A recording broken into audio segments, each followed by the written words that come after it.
perfect world, like things would be like this, but we know our tendencies, our weaknesses, our strengths, right? You still have to do something with your vision, with all of these things. A mind like water. Your mind should be like water. Water automatically responds to whatever goes on, whatever you drop in it, water absorbs it, and then gets back in place where it's supposed to be, right? So my encouragement to you, don't sleep on these moments.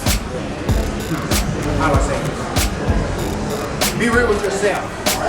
Okay, life will put you in a place where you don't have a choice. Don't wait for that to happen. Stay in front of you. You carved out time in your day to be here because you know there's something you need to accomplish. You need these kinds of conversations to stir that up in you.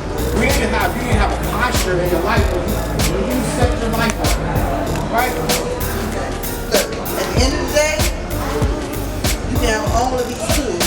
When it comes to vision, there's still a portion of it that you